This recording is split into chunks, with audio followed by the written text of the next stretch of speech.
Chères joueuses, chers joueurs. Au début du mois de mai 2019 a eu lieu la première édition d'un festival que nous avons lancé avec Pirouette, et ce festival s'appelle Pessac joue le jeu.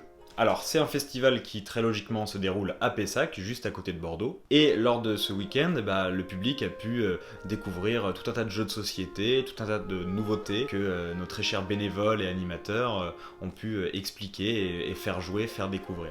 Donc c'était forcément un week-end riche en jeux, mais aussi en rencontres, puisque sur la journée du samedi, on a un illustrateur qui est venu nous rendre visite et qui a voulu rencontrer le public de Pessac. Cet illustrateur, c'est Cyril Bouquet. Cyril Bouquet, vous le connaissez sans doute pour avoir notamment illustré King Domino et toute la série des King Domino chez Blue Orange. C'est aussi lui qui illustre Okia, notamment, toujours chez Blue Orange, et qui illustre tout un tas d'autres projets dont il nous a parlé lors d'une interview qu'on va partager avec vous. Et j'en profite tout de suite pour remercier Julien au son et Mehdi à l'image, ce sont eux qui ont capturé cette interview. Quant à moi, je vais vous laisser tout de suite sur l'interview avec Cyril Bouquet, et je vous dis à très bientôt. Ah oui, je vous dis à très bientôt, parce qu'il y a une nouvelle vidéo là qui va arriver très vite. Bon, je vous en dis pas plus, mais ça va être une vidéo sur un jeu qui a fait déjà beaucoup parler de lui, mais qui revient un peu dans l'actualité. Bon allez, je vous laisse quelques indices, celui-là, ça et ça. Si vous avez trouvé de quoi il s'agit, vous pouvez l'écrire dans les commentaires. Allez, je vous laisse avec Cyril Bouquet.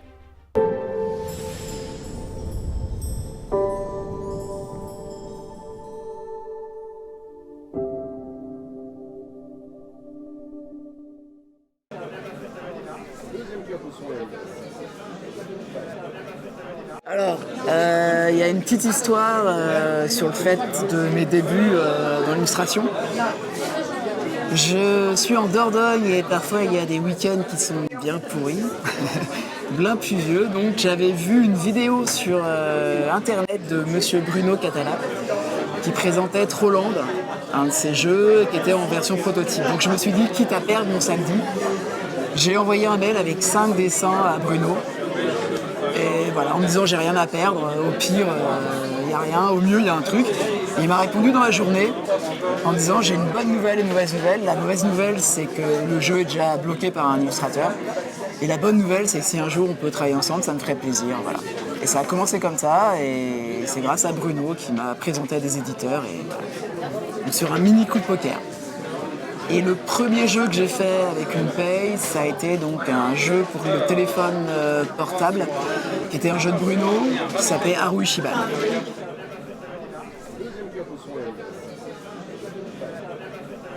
Alors il n'y a pas vraiment de statut précis, c'est-à-dire que moi je suis auto-entrepreneur à mon compte, freelance. Après il y en a qui vont être à la maison des artistes, voilà, il y a plusieurs possibilités, il n'y a pas un statut prédéfini.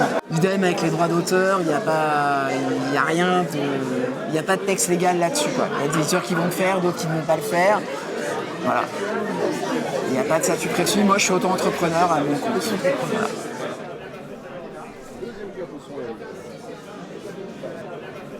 Oui, alors au niveau de la méthodologie de travail, par rapport à l'éditeur, l'auteur et l'illustrateur, généralement, de toute façon, c'est l'éditeur qui choisit l'illustrateur.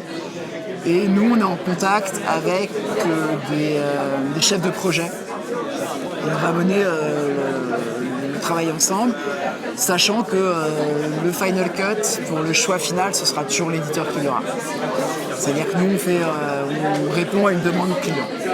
Voilà. Après, il y a des auteurs qui aiment bien participer aussi, si c'est possible, à l'élaboration de l'illustration. Moi, en tant qu'illustrateur, j'aime bien avoir un contact, si c'est possible aussi, avec l'auteur, parce que je pars du principe que c'est un peu... c'est son bébé aussi pour pas mal d'auteurs, donc je trouve ça intéressant que tous les acteurs soient en lien. Moi, j'aime beaucoup le côté humain, donc j'aime bien travailler aussi avec tout le monde. Mais le choix final sera toujours fait par l'éditeur. Au niveau de la mécanique, en tant qu'illustrateur, on n'entre pas vraiment. C'est-à-dire que nous, on va plutôt être sur des points de mise en évidence de choses importantes pour la mécanique. Ça peut arriver que par des propositions qu'on fasse, il y ait des petits changements mécaniques qui soient faits, c'est assez rare quand même. Mais on est plus vraiment au service du jeu. On intervient un peu dans l'étape d'après en fait. Voilà. Ou moi j'aime bien, par exemple, en tant que je suis joueur à la base, je demande toujours pareil, si c'est possible, de jouer au prototype pouvoir me rendre compte en tant que joueur quel point est important dans la jouabilité, le fait c'était le cas avec King Domino, le fait de voir quand même quel type de royaume construisent les autres joueurs par rapport au blocage, etc. Donc tout ça, moi j'aime vraiment mettre la main dans le cambouis dès le prototypage, voilà. Si c'est possible.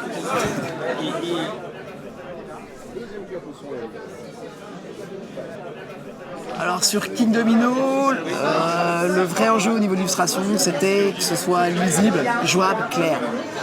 Ce King Domino est une histoire un petit peu particulière. Ce King Domino a été entièrement illustré par une illustratrice avant.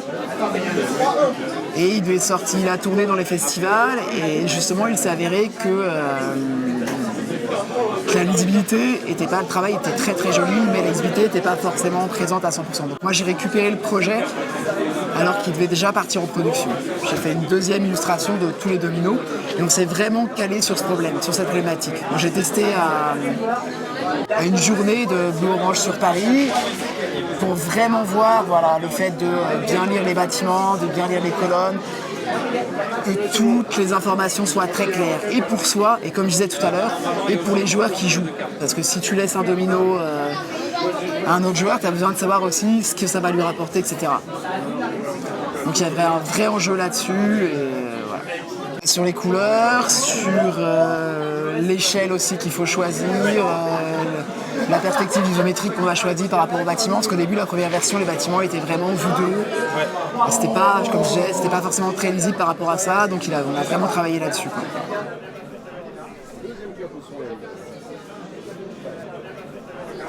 Oui, alors au niveau des projets qui vont arriver, qui sont déjà en cours de production par rapport à King Domino, il y a King Domino Duel, qui est un jeu dans l'univers de King Domino, un roll and write, exclusivement 2 joueurs, de Bruno Catala et Ludovic Maublanc, qui est aussi co-auteur sur le jeu.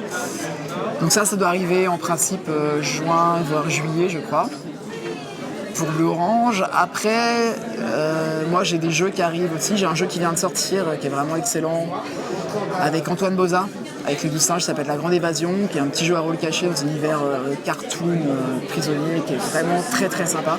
Mon premier jeu avec Antoine Boza, donc j'étais assez content aussi. Voilà. Après j'ai d'autres projets qui vont sortir avec les 12 singes encore.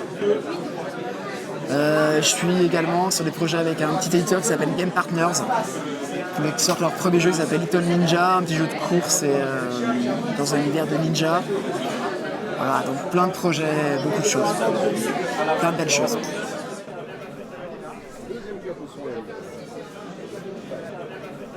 Alors en 8 ans, j'ai quasiment travaillé avec les auteurs avec lesquels j'aurais voulu travailler avant, quoi. C'est-à-dire je fais des jeux de Bruno, j'en ai fait une bonne quinzaine, voire peut-être plus. Je rêvais de travailler avec Ludovic Maublanc, au bout de 8 ans ça s'est fait, Antoine Boza aussi, Fedouti. Voilà, donc à ce niveau-là je suis très comblé. Après je serais très content de retravailler avec d'autres auteurs. Moi c'est pas non plus la renommée qui fait que j'ai envie de travailler avec eux. Voilà, mais ça c'est comme j'étais joueur, voilà. Je jouais à leur jeu avant d'illustrer certains de leurs jeux.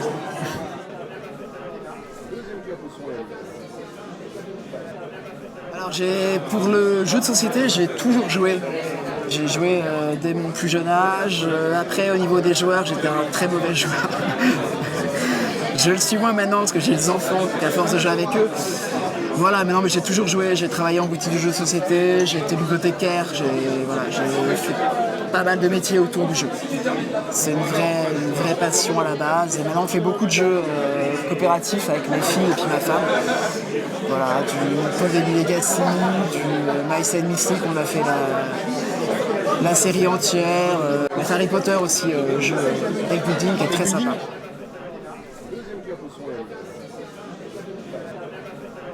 Au niveau du jeu de société, le fait qu'il y ait beaucoup de sorties, c'est un bien et un mal, je pense.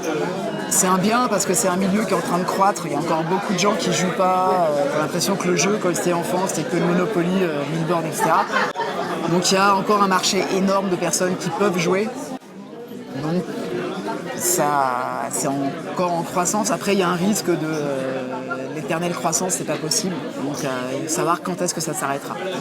Mais ça permet aussi que ce soit un milieu qui est sympa aussi, parce que ce soit en tant qu'auteur, en tant qu'illustrateur, éditeur, pour l'instant, il y a vraiment de la place pour tout le monde. Donc ça fait que c'est un petit milieu qui est quand même encore familial, même s'il y a des gros acteurs qui arrivent. Il y a des rachats d'éditeurs par des structures plus grandes. Et ça, voilà, c'est l'avenir qui nous dira ce que ça fera. Après, je pense que le financement participatif, Internet et les boutiques, c'est pas forcément un trinôme qui marche pas, quoi. Parce que pour moi, le participatif, là je viens d'en faire un encore il n'y a pas longtemps, mais c'est pas forcément des jeux qui sortiront en boutique, c'est pas les mêmes joueurs. De toute façon, en boutique, c'est des joueurs, des clients qu'on n'aura pas, quoi. Parce qu'ils cherchent le gros pledge avec des tonnes d'extensions qui sont déjà dès le départ, qui ne seront pas possibles à sortir en boutique. Donc c'est pas forcément une mauvaise chose. Après, Internet, pour les boutiques, il faut trouver autre chose. C'est-à-dire qu'on ne pourra jamais lutter au niveau tarif avec Internet, ça c'est impossible. Parce que ce sont des espaces de stockage, il n'y a pas du tout la même chose. Après, la boutique va se placer sur, comme ils font avec Pirouette ici, sur le conseil, sur la proximité, sur la SAV. Parce que la SAV avec un jeu acheté sur Internet, c'est pas la même que si vous avez votre boutique. Donc pour moi, il y a de la place pour tout le monde encore. Le jeu de société comme produit culturel, oui, tout à fait. Il n'y a pas de raison que ce ne le soit pas.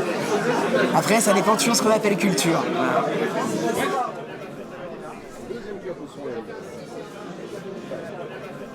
Alors sur 2019, mon coup de cœur, Fuji, parce que j'aime beaucoup Volcan Marche, The Mind du même auteur, voilà, c'était la dernière, mais ça j'aime beaucoup ces jeux. Après on a pas mal joué à Tuki aussi de Plan B, avec mes filles, qui est vraiment chouette. La Grande Évasion, que j'ai illustré, c'est pas pour ça, mais d'Antoine Boza, qui marche très bien avec plein de gens. Voilà, il y a énormément de jeux et plein. Voilà. Super. Merci à vous tous.